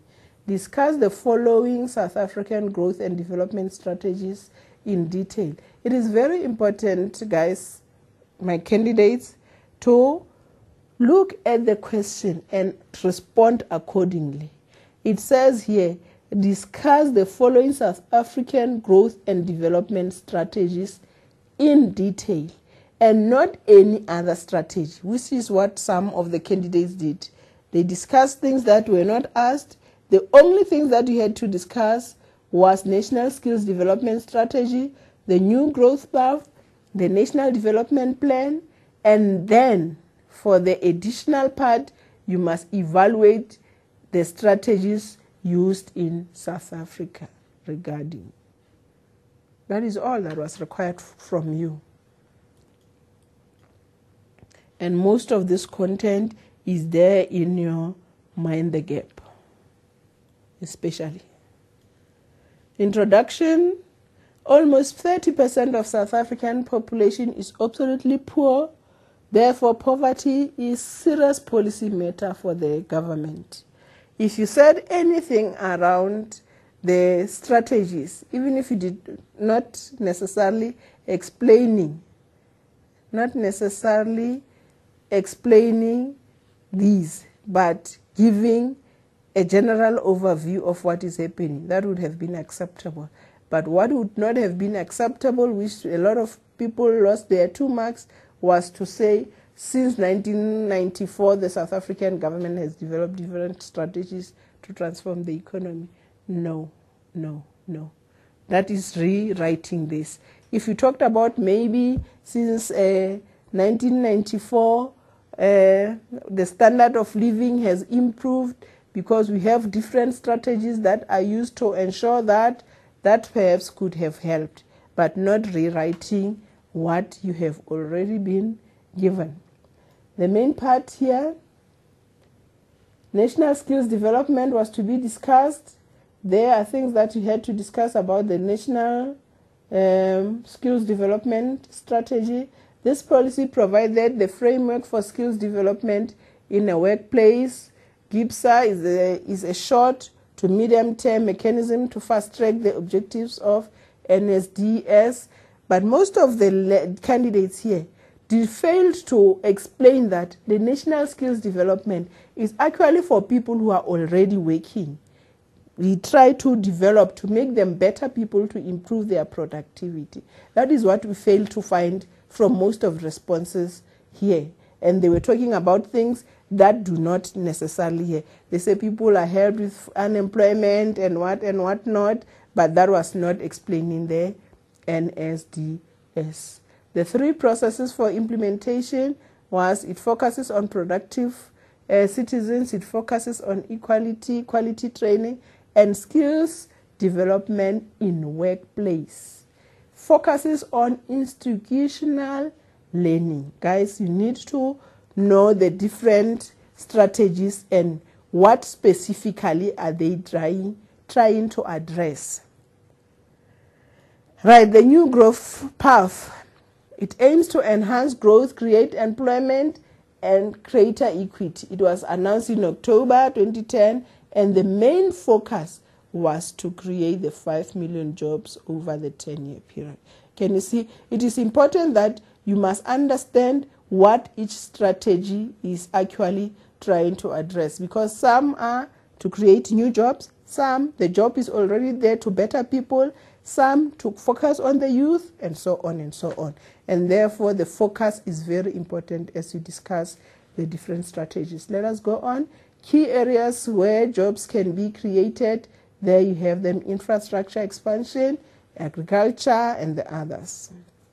Pardon me for not reading everything. National Development Plan. Here, eliminate poverty and reduce inequality. Why? To reduce inequality, economic growth, an inclusive economy, to build capabilities. Economic transformation, enhance capability of the state and leaders working together to solve complex problems. What was this NDP for? Job creation, reduce unemployment. That was the aim of the NDP, and that is still the aim of the NDP. And you look at the NDP, and its proposal will need to be implemented in the right order over the next 17 years, and it will shape the budget allocation during the period. So one needs to have these points in order to explain the NDP. And those critical actions is part of the explanation. Right, and then if we look at the additional part, then you have all the South African public finances were established with the public debt to GDP ratio and so on and so on. In other words, when you look at this explanation, although this has not been tabled necessarily with specific strategies, but if you look at this, we need to be able to relate them to the strategies that were discussed before.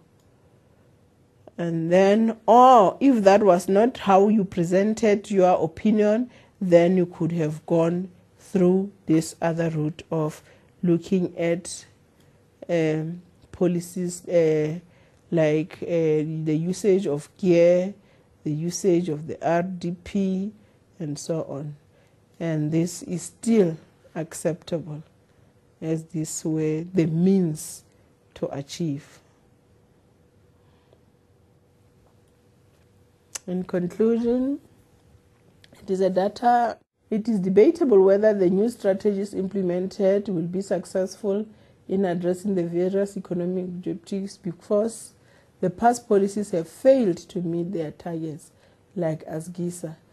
Accept any other relevant higher order conclusion, where you could say perhaps Here they say it is debatable, but you could maybe have said they have been successful because you are seeing a lot of things. Maybe you want to refer back to the strategies themselves, one or two, that because of those strategies you can see that people are living now in better conditions, or whatever the case may be in your conclusion.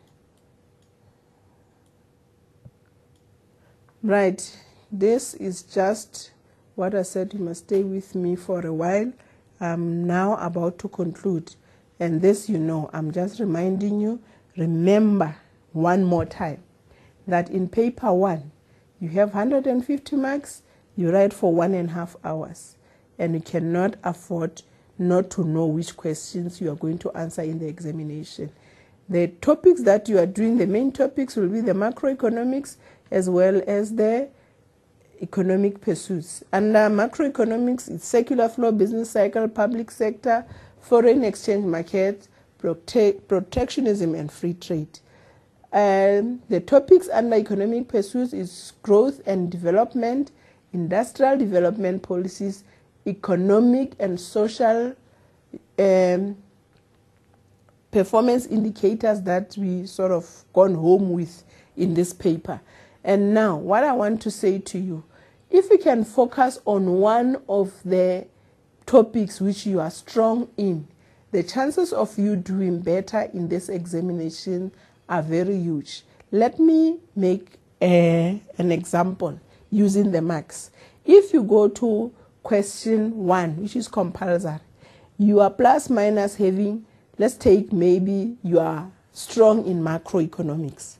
Then you have, for the marks that you have for question 1, let's go back a bit, let's go back, can you get there? If you go to question 1,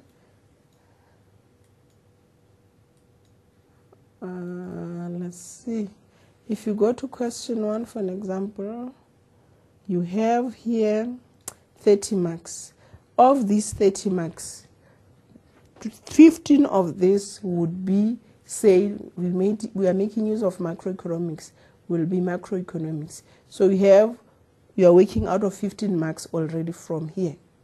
Now you choose maybe in question 2, macroeconomic question, and that question will be a 40-mark question.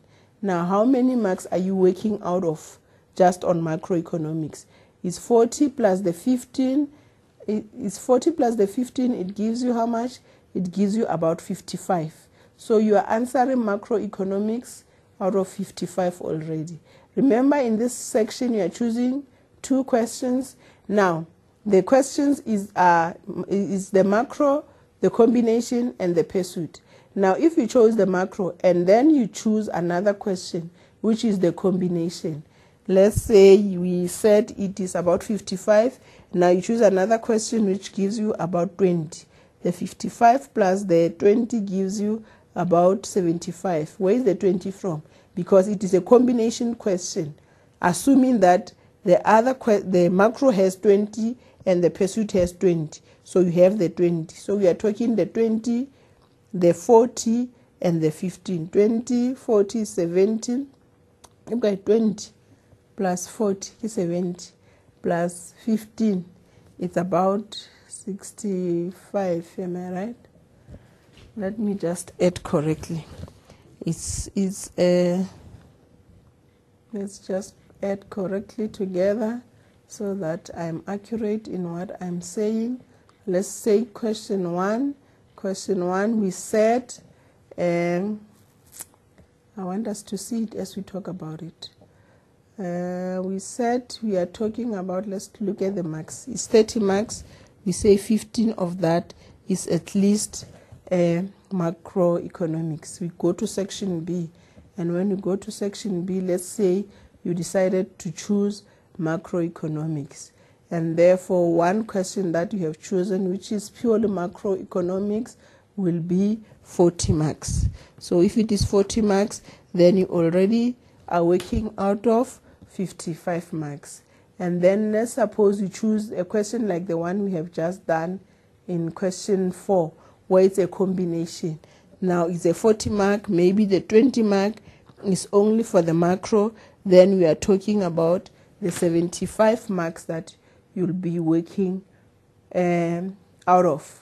And then let's suppose that you also choose now in the essay, you choose the 40 mark question.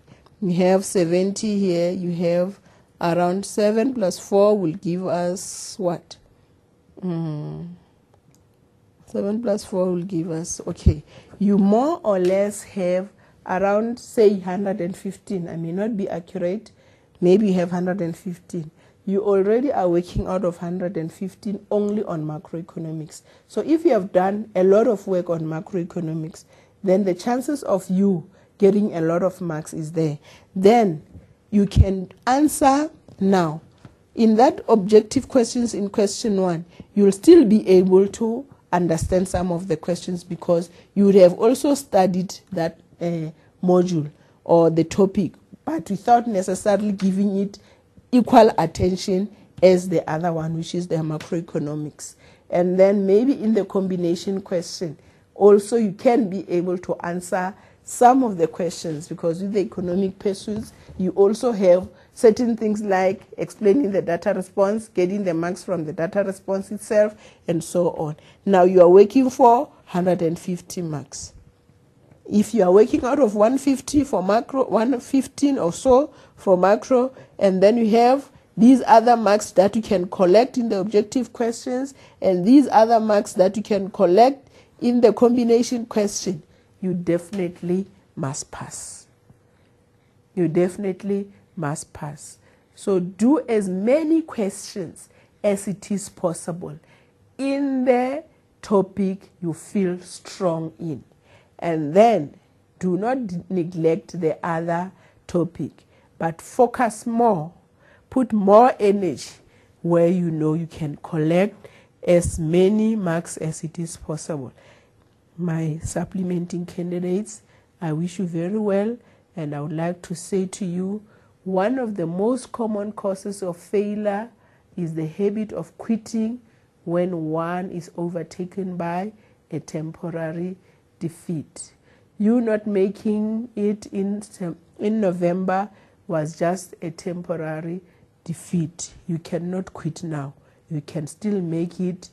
Just believe in yourself. If you say you have failed, you are right. But if you say you are going to make it, remember, you are also right. Good luck.